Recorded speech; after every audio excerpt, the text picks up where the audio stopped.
जमात कौन सा है, तो जमात अहले सुन्नत वल जमात का है।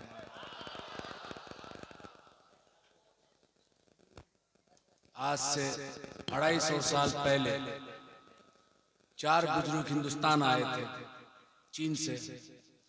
उनको सिलसिला नक्शबंदिया मुजद्दिदिया में बैत किए, खिलाफत दिए। उन 4 में 3 इमाम थे, तीनों को इजाजत और खिलाफत मिली। चौथा एक शख्स अय्यूब नाम था, वो सिर्फ बैत होके मुरीद होके वापस गए हिंदुस्तान से। ये 3 शख्स जिसको खिलाफत मिली थी, उनका नाम है सैयद दाऊद रहमतुल्लाह अलैह, शाह कमालुद्दीन नक्शबंदी रहमतुल्लाह अलैह, शाह शमसुद्दीन रहमतुल्लाह अलैह। ये 3 खानका 250 साल से चीन में मौजूद है आज तक। चीन के कम्युनिस्ट पार्टी, इस वक्त चीन दुनिया में बहुत पावरफुल कंट्री है। आज हम तमाम मोबाइल्स यहाँ रखा हुआ, वो लगभग 90% चीन का पैदावार है। मेरा चचा नक्शबंदी सिलसिला के बहुत बड़े मशाइख थे, 12 से 12.5 लाख मुरीद था। सुभान अल्लाह। उन्होंने हमें तरबियत दी। मेरा ताल्लुकात हिंदुस्तान से इसलिए है कि मेरे वालिद साहब हिंदुस्तान आए, मेरा माँ हिंदुस्तान के। मेरी तालीम चाइना में हुई। जब तमाम तालीम खत्म हो गया, ग्रेजुएशन हो गया चाइनीज जबान में, तो मेरा वालिद साहब कहे कि क्या बनना चाहते हो, डॉक्टर, इंजीनियर? तो हमने कहा कि हमारे आबो अजदाद क्या थे। हम अपने दादा के बारे में ज़्यादा जानकारी नहीं था। बोले हम सब नक्शबंदी सिलसिला के थे। हमारे वालिद साहब यानी कि मेरा दादा शाह कमालुद्दीन नक्शबंदी रहमतुल्लाह अलैह, मेरा वालिद साहब कहे कि वो दीन का खिदमत किए, उसका वालिद साहब दीन का खिदमत किए। तो हमने कहा कि जब इस ख़ानदान से हम बिलोंग करते हैं तो फिर हमें दुनियावी तालीम क्यों दी? दीनी तालीम किसी मदरसा में देना चाहिए था। तो बोला कि आका अलैहिस्सलाम का एक मशहूर वाक़यात है, हदीस नहीं है, कि इल्म सीखना के लिए अगर चीन जाना पड़े, बस इस वजह से हमारा ताल्लुकात चीन से है। और ये आका अलैहिस्सलाम के ज़माने में बहुत मशहूर था, इसलिए हमने चीन भेज दिया तुम्हें। बहरहाल तब मेरा शौक और ज़ौक़ इमाम रब्बानी मुजद्दिद अफ़सानी रहमतुल्लाह अलैह पे हुआ कि सिलसिला नक्शबंदी मुजद्दिदी का बानी जो है इमाम रब्बानी मुजद्दिद अफ़सानी रहमतुल्लाह अलैह। तो जिस शख्स के बारे में मैं जानता नहीं, उनके मजार में जाकर किस तरह ताज़ीम और तकरीम किए मैं नहीं जानता, इसलिए मैं नहीं जाता। पहले इस शख्स के बारे में जान लूँ, फिर उसके बाद तो मैं स्टडी करने लगा, उर्दू पढ़ने लगा। फिर बहुत जल्दी पढ़ा, क्योंकि बड़ा जब शौक़ होता है किसी लैंग्वेज को सीखने के लिए, तब अल्लाह ताला भी मदद करता है। वो दीन का मामला था, तसव्वुफ़ का मामला था, तो बहुत जल्दी ये मरहला ख़त्म हुआ। फिर बहुत सारे अरब ममालिक में मैं गया देखने के लिए, मिस्र, सूडान, इथोपिया, जितना अरब मुल्क है।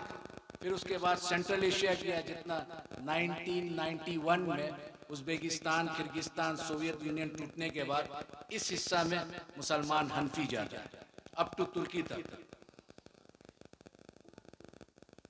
उसके बाद जब दीनी तालीम पूरा मुकम्मल हो गई, अब ज़ौक़ और शौक़ हुआ तसव्वुफ़ क्या है।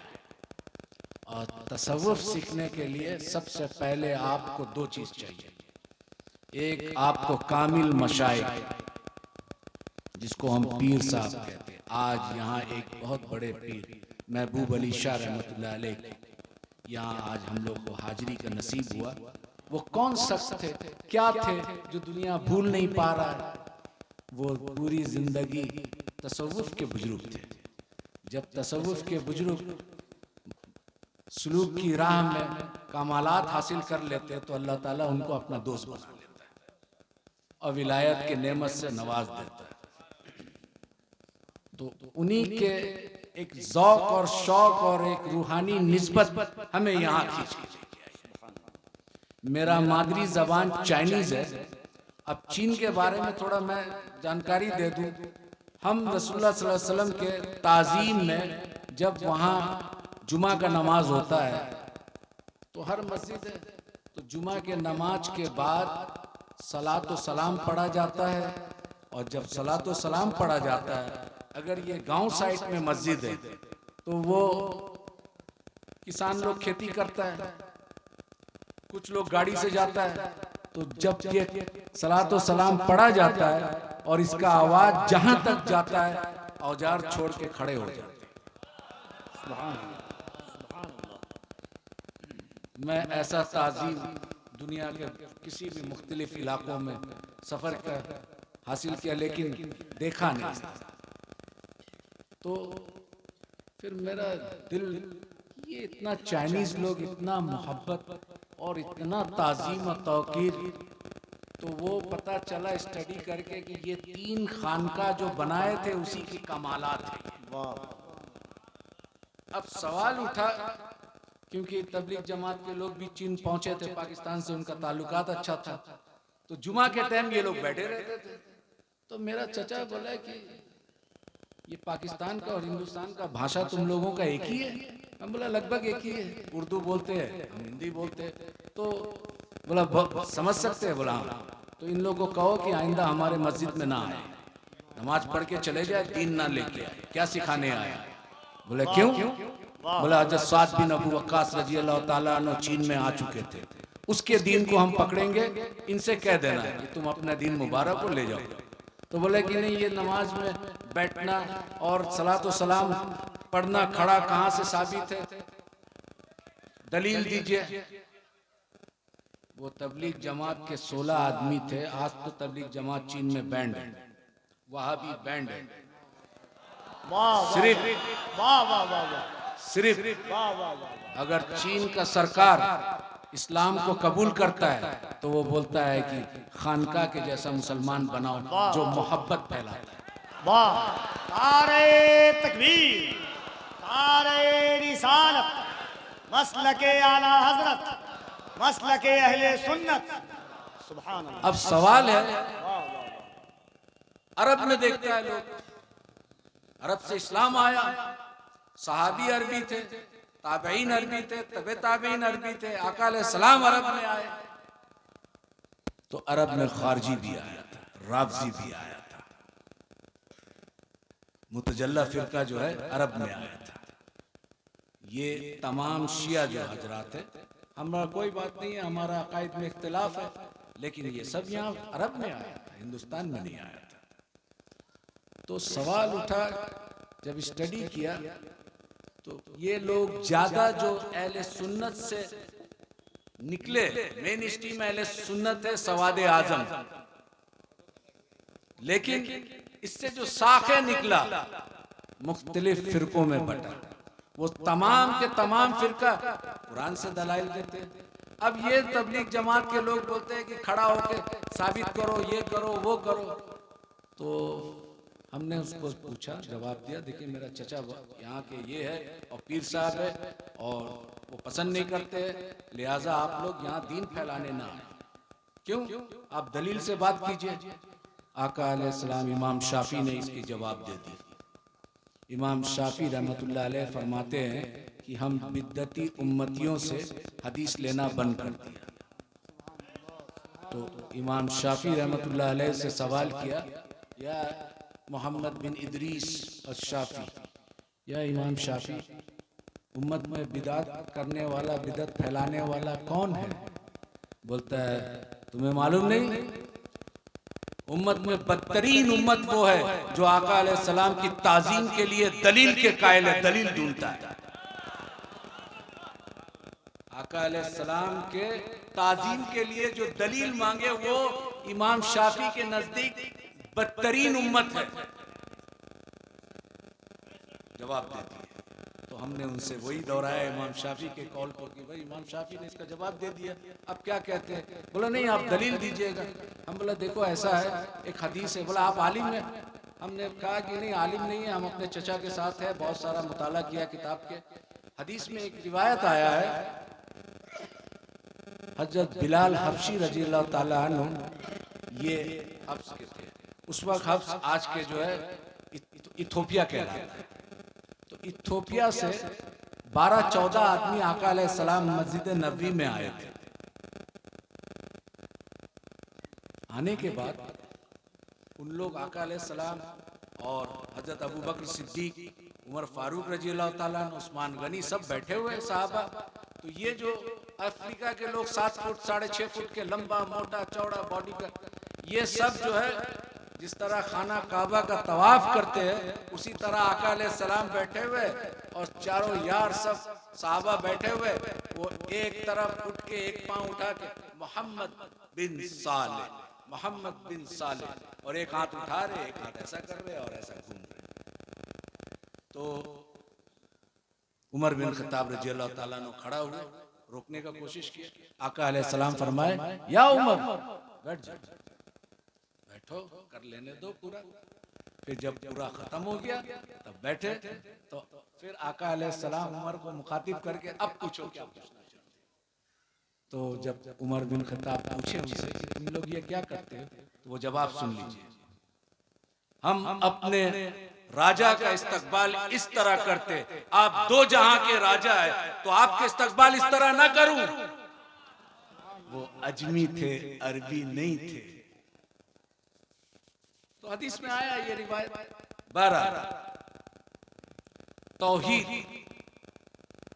क्योंकि अहले अरब जो खास करके वहाबी अपने आप को सल्फी या हिंदुस्तान में अहले हदीस कहते हैं, वो कहते हैं कि अहले सुन्नत के पास में तौहीद नहीं है। हमारे बुजुर्गाने दीन जो गुजर के आए, ये सब तौहीद के उस मकाम पे पहुंचे जहां पर तौहीद के मार्फत, अल्लाह की मार्फत हासिल कर ली। तुम जो तौहीद का बयान करते हो, वसीला को मानते नहीं हो, तो उस पर थोड़ा डिबेट हुआ हमसे। तो हमने कहा कि देखो, खुदा मत बनो। हम खुदा कैसे बनते, माज़अल्लाह अस्तगफिरुल्लाह। हम बोला वो रब्बे जल जलाल होकर अपने तौहीद को बयान करता है तो क्या कहता है, कुल हुवल्लाहु अहद। कह दीजिए ऐ मेरे महबूब, कुल, कुल का माने कौन है ये समझो, कुल कह दीजिए। किससे कह दूं, मेरे बंदों से, आप अपने उम्मतियों से कह दीजिए, वो अल्लाह एक है। तो अल्लाह रब्बुल इज्जत अपने तौहीद को बयान कर रहे वसीला रिसालत से, और तुम बंदा होकर वसीला रिसालत को हटा के खुदा की तरफ पहुंचना चाहते हो, ये तो नामुमकिन है, ये तो खुदा का सुन्नत भी नहीं। इस तौहीद को ले जाओ, ये शैतानी तौहीद है। हम उस तौहीद को मानते हैं, अहले सुन्नत वल जमात के हुजूर गौसुल आजम रजी अल्लाह ताला अन्हु के तौहीद को मानते हैं। अभी एक अल्लामा ने कहा, तेग अली शाह रहमतुल्लाह अलैह, मेरा एक निस्बत हजरत तेग अली शाह रहमतुल्लाह अलैह के खलीफा थे अब्दुल गफूर रहमतुल्लाह अलैह। उनका एक खलीफा थे जो बांग्लादेश में है, शाह नबी बख्श रहमतुल्लाह अलैह। उनसे भी इस्तिफादा का मौका मिला। तो वो जब बुजुर्गों से आप इस्तिफादा करते, उनकी जूती सीधी करते, तो उनका कुछ फैज़ तो मिलता है। और जब वो फैज़ मिलता है तो फिर आप एक बेखुशबू वाला फूल होते हैं, लेकिन खुशबूदार फूल के साथ जब जुड़ते हैं तो उसकी तासीर जो है आपके अंदर आने लगता है, तो आपका भी महक होने लगता है। तो ये तौहीद छोड़ दो, क्योंकि रब होकर वसीला रिसालत से अपना तौहीद बताता है, और तू बंदा होकर रिसालत को हटा के डायरेक्ट खुदा तक पहुंचता है। वो तो खुदा का सुन्नत नहीं है, और तू खुदाई दावा कर रहा है उससे बढ़कर। ये सुन्नत, ये तौहीद नहीं चाहिए। दूसरी एक, बुजुर्गाने दीन क्या सिखाते हैं भाई, एक जब जाहिरी इल्म हासिल कर ले, उसके बाद अल्लामा का डिग्री ले ले, अब वो बातिन के अहवाल को सुधारने के लिए कहां जाए, तो वो किसी बुजुर्ग कामिल वली की तलाश करता है। बहरहाल जो भी सिलसिला हो, और जब वो तलाश करता है तो उसकी जूती सीधी करता है, उस वक्त तक सीधी करता है जब तक अपना इरादा अपने उस्ताद के इरादे में गुम ना कर दे। अब उस्ताद जो चाहता है वो करता है। इसको फना फिल शेख कहते हैं कि अपने इरादा को तर्क कर दिया और अपने उस्ताद के इरादे को गलबा लाया। वो जो बनाना चाहता है वो बनना चाहता है। वो क्या सिखाते हैं? 2 सब्जेक्ट है तमाम खानकाह में, 2 सब्जेक्ट, एक रूह, दूसरा नफ्स। रूह और नफ्स का क्या ताल्लुकात है, तमाम बुजुर्गाने दीन का फोकस इस पर है। अब इसको एक एग्जाम्पल के तौर पे हम समझाते हैं। हमारा एक जिस्म है, जिस्म में एक मुल्क है, उसका कैपिटल उसका दिल है। 2 पॉलिटिकल पार्टी है अमेरिका में, 2 पॉलिटिकल पार्टी है, डेमोक्रेटिक रिपब्लिक। हिंदुस्तान में मल्टी पार्टी सिस्टम है। अब 2 पार्टी लड़ाई करता है कैपिटल को कब्जा करने के लिए, रूह और नफ्स। रूह कोशिश करता है बंदों का कल्ब को हासिल करने के लिए, नफ्स कोशिश करता है बंदों के कल्ब को हासिल करने के लिए। जिसमें 2 पॉलिटिकल पार्टी के हैसियत से अगर रूह गलबा आ गया या नफ्स गलबा आ गया तो अक्ल सलीम प्राइम मिनिस्टर होता है, इसको खबर देता है मेरा हाथ पांव देखना सुनना ये सब डिफरेंट मिनिस्ट्री है। तो जब नफ्स गलबा पा लेता है और पूरा इसका कल्ब पे नफ्स का गलबा हो जाता है तो इसको बुजुर्गाने दीन इस दिल को कहते हैं कल्ब जुल्मानी, क्योंकि नफ्स का गलबा हो गया, रूह इसका कमजोर है। सूफी क्या कहते हैं? उनको तस्किया नफ्स के वजह से उसकी नफ्स को कमजोर करते हैं और रूह के ताबे कर देते हैं। जब नफ्स गलबा पा लेता है, कल्ब को कब्जा कर लेता है और अक्ल सलीम को कहता है कि मुल्क में अब मेरा जीत हो गई, अब ये वो सुनेगा जो नफ्स चाहेगा, तो गुनाह करता है। और उसके ऑपोजिट में नफ्स हार जाए, कमजोर हो जाए, रूह गलबा पा ले। और रूह जब गलबा पाता है तो रूह तो जमीन का चीज नहीं है, रूह अरवा से आया, अल्लाह से वादा करके आया, अलस्तु रब्बी कालू बला, उसको पूरा करके जाना है, जिस्म को लेके जाना है। तो जब रूह कब्जा कर लेता है कैपिटल को तो उसका पूरा जिस्मानी, उसका डिफरेंट पार्ट्स ऑफ मिनिस्ट्री, वो तमाम वो काम करता है जिससे रूह को सुकून मिलता है। उसको सूफिया कहते हैं कि इस बंदे का कल्ब रूहानी, ये है खानकाई निजाम, ये सिखाते हैं तस्फिया कल्ब। अब तीसरा एक है और इसी पर मेरा तकरीर खत्म कर दूंगा।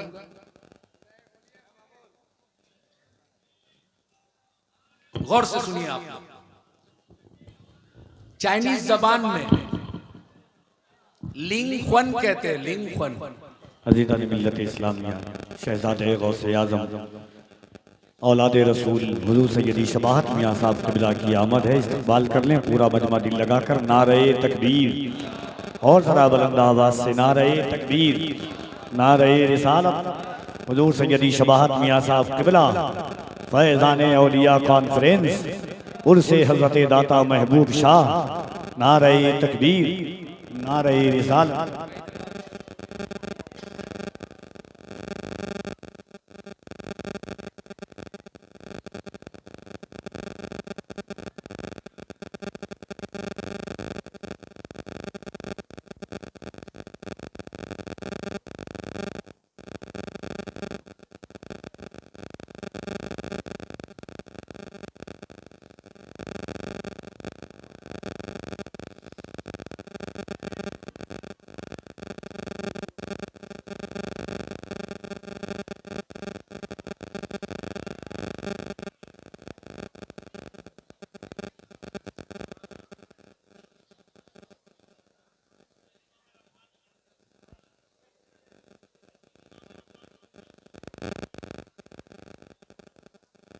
कब्र का सवाल जवाब।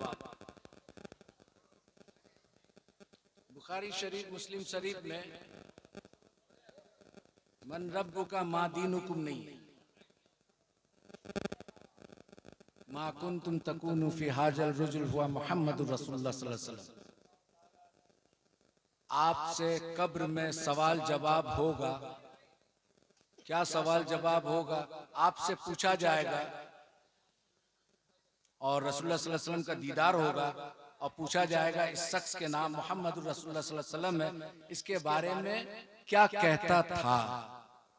पास्ट टेंस, क्या कहता था, इसका मतलब दुनिया में हम क्या कहते थे। ठीक है। अब बुखारी शरीफ में ये आ गया है कि आप कब्र का सवाल जवाब में आपसे पूछा जाएगा, रसूलुल्लाह सल्लल्लाहु अलैहि वसल्लम का दीदार होगा और दिखाया जाएगा और आपसे पूछा जाएगा, फरिश्ते उनका नाम भी बता देंगे। आपसे पूछा जाएगा जब जिंदा था दुनिया में इनके बारे में क्या कहता था। अब यहां पर हाजिर और नाजिर का मामला था। कुछ उलमा का ख्यालात है कि रसूलुल्लाह सल्लल्लाहु अलैहि वसल्लम के रोज़े अतर का पर्दा जो है वहां से खोल दिया जाएगा, उनका दीदार कराया जाएगा, अब पूछा जाएगा। कुछ का ऐसा ख्याल है, कुछ का है कि दीदार नसीब होगा, कब्र में दीदार मुस्तफ़ा सल्लल्लाहु अलैहि वसल्लम का दीदार होगा और आपको नाम बता के फरिश्ते पूछेंगे क्या कहता था। ठीक है। अब ये अमीरुल मोमिनीन फिल हदीस इमाम बुखारी रहमतुल्लाह अलैह। अब हम पूछते हैं कि रसूलुल्लाह सल्लल्लाहु अलैहि वसल्लम अभी मदीना मुनव्वरा में मौजूद है और यमन में, मक्का में सहाबा वफात पा गए, उनको दफन कर दिया गया। तो यही सवाल अगर है तो आका अलैहिस्सलाम तो अभी दुनिया में मौजूद है, फिर किसको दिखाया जा रहा है कब्र में?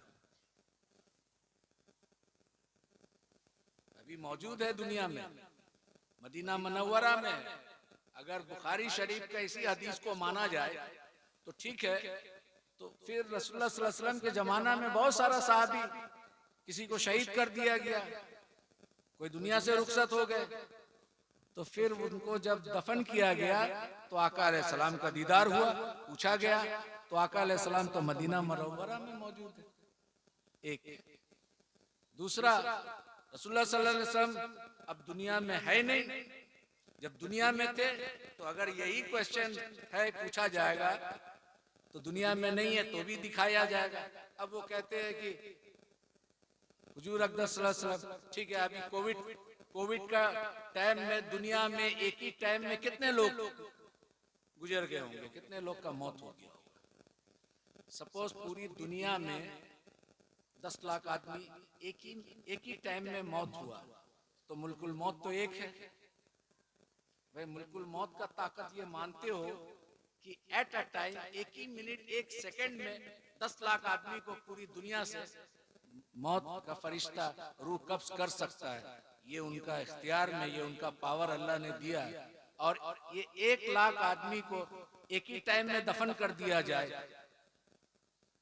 और एक ही टाइम में मुनके नकीर रसूलुल्लाह सल्लल्लाहु अलैहि वसल्लम को जियारत भी हो रहा है और पूछा जा रहा है कि इसके बारे में क्या कहता है। तो हर जगह हाजिर और नाजिर नहीं है।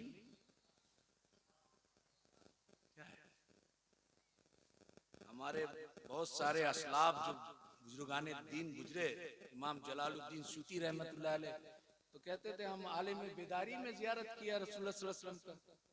इमाम रब्बानी मुजद्दिद अल्फसानी रहमतुल्लाह अलैह वो तशव्वुद में अशहदु अल्ला इलाहा भूल गए थे, क्योंकि अस्सलामु अलैका अय्युहन नबी जब बोले थे तो उसको जवाब रसूलुल्लाह सल्लल्लाहु अलैहि वसल्लम दिए थे, वो उंगली उठाना भूल गए।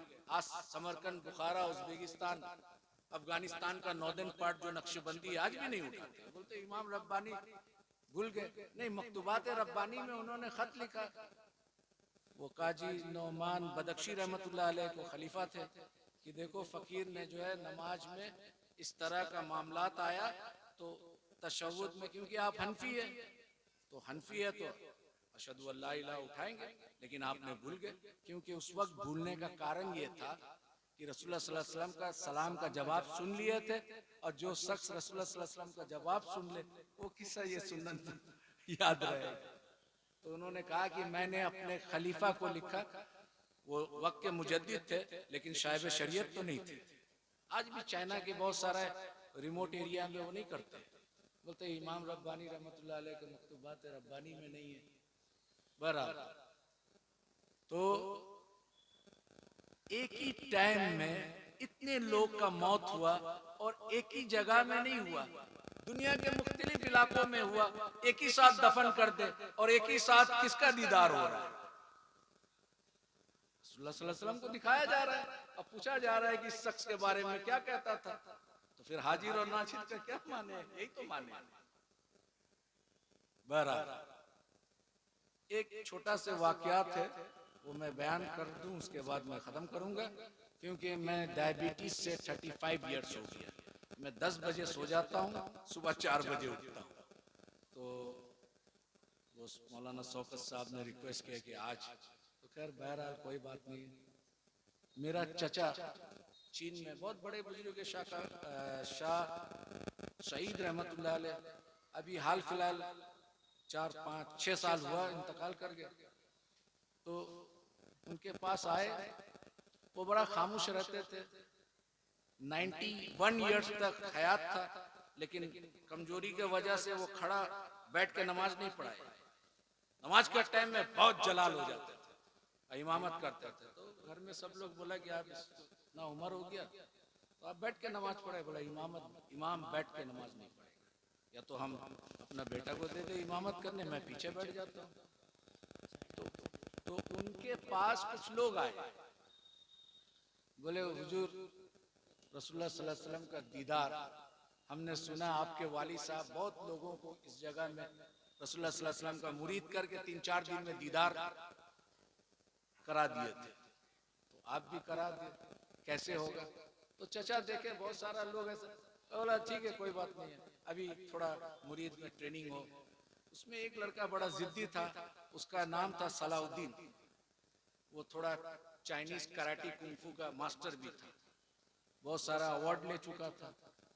तो वो थोड़ा जिद करने लगा, तो चचा बोले ठीक है, तुम रसूलुल्लाह सल्लल्लाहु अलैहि वसल्लम का दीदार करोगे, कसरत से दरूद शरीफ पढ़ो और कसरत से सुन्नत पर अमल करो, तुम 40 दिन तक करो, फिर उसके बाद इंशाअल्लाह हम रसूलुल्लाह सल्लल्लाहु अलैहि वसल्लम का दीदार करा देंगे। वो शुंफा बोल के एक जगह है, वहां पे सैयद अब्दुल फतूह रहमतुल्लाह अलैह आए थे समरकंद से। उन्होंने उस जगह में कुछ तिब्बती लामा ग्रुप था, वो पूरा मुसलमान हो गया। वो एरिया में चाइना का सालार कौम कहते हैं, ये लोग तुर्की से आए थे।